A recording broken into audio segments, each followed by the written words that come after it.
A failed state is a state that has lost its effective ability to govern its population. This term is often used to describe a nation that is unable to maintain law and order, protect its borders, deliver basic public services, and exercise authority over its territory. Welcome back to our channel, where we delve into various aspects of public administration and its impact on society.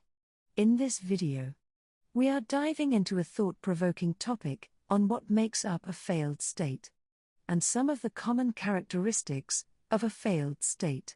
We will also be discussing some solutions which could assist in preventing states from failing in the first place, or at the very least, which could help such states to recover if they are in the direction of failure.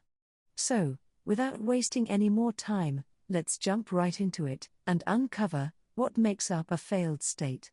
To start with, what is a failed state?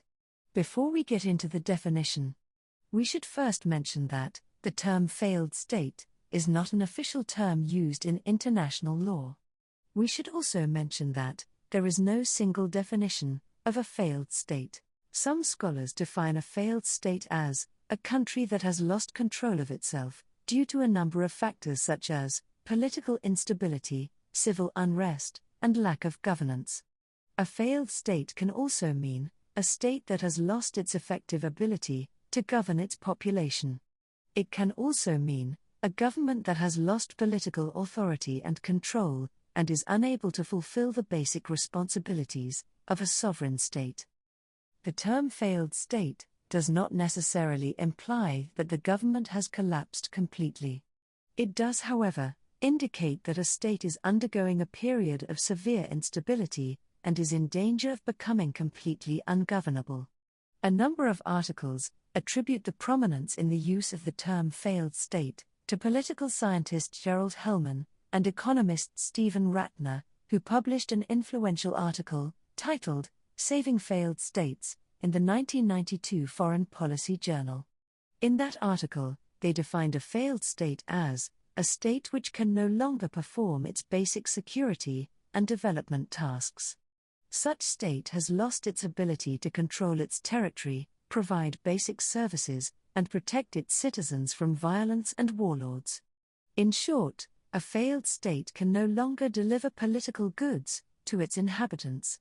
Please note that while this article by Hellman and Ratner is often credited with popularizing the term, discussions and analysis related to the concept of failed states have since been expanded upon and refined by various scholars and experts in the field of international relations. The criteria used to identify a failed state may vary. So, in this next section, we will be discussing some of the most common characteristics. We will also highlight some of the negative consequences, both for the people who live in such states, as well as for the international community.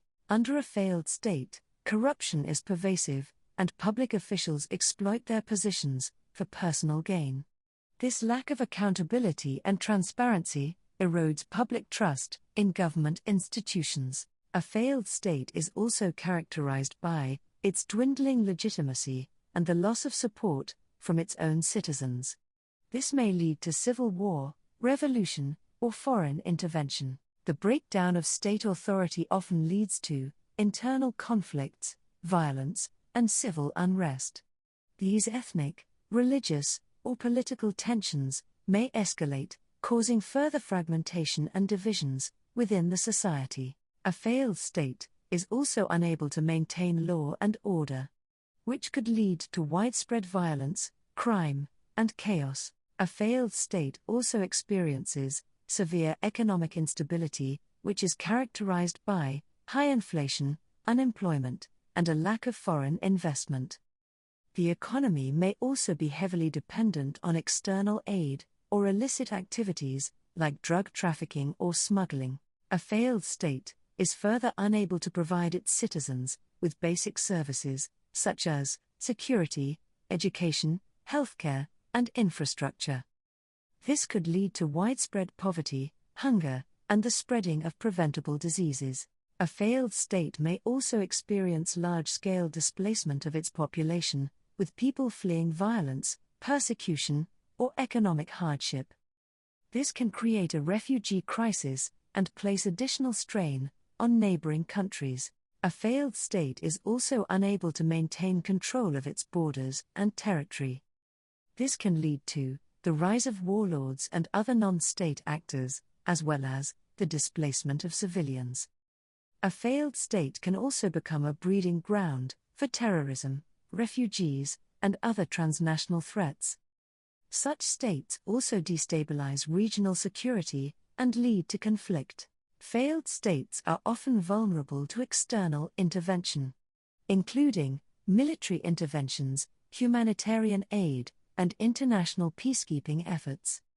Such interventions may be necessary to restore stability and provide support to the population. These characteristics are just some of the red flags which can be used to identify failed states. There is no easy solution to the problem of failed states. However, there are a number of things that can be done to help prevent such states from failing in the first place, or at the very least, help them recover, if and when they do fail. These include promoting good governance, reducing poverty and inequality, as well as building peace and security. We will now discuss each of these solutions in more detail, starting with promoting good governance. Good governance is essential for preventing failed states.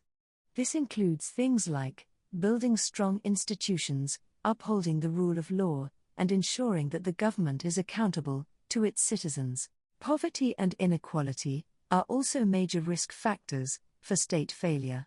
By reducing poverty and inequality, countries can make themselves more resilient to shocks and stresses. Peace and security are also essential for any state in functioning more effectively. By building peace and security, countries can create the necessary conditions for development and prosperity. Before we continue, if you haven't already, please take time to subscribe to our channel. You can also show your support by joining our exclusive membership community for a small fee, which will ensure our channel continues. Just click on the Join button below to make a small contribution. Now, let's get back to today's video. In conclusion, although a failed state maintains legal sovereignty, it experiences a breakdown in political power, law enforcement, and civil society, leading to a state of near anarchy. Failed states also cause serious challenges to the international community. So, by working together, the international community can help other nations from failing in the first place, or to help them recover if they do fail. We've come to the end of our video on what makes up a failed state.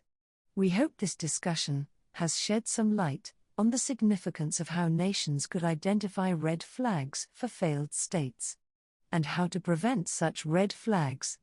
So, thank you for watching. If you found this video insightful, don't forget to like and subscribe to our channel for more thought-provoking content. As always, thank you for watching, and we'll see you again next time. But until then, check out these other videos under our channel, Kano Consultants, for professional advice you can trust.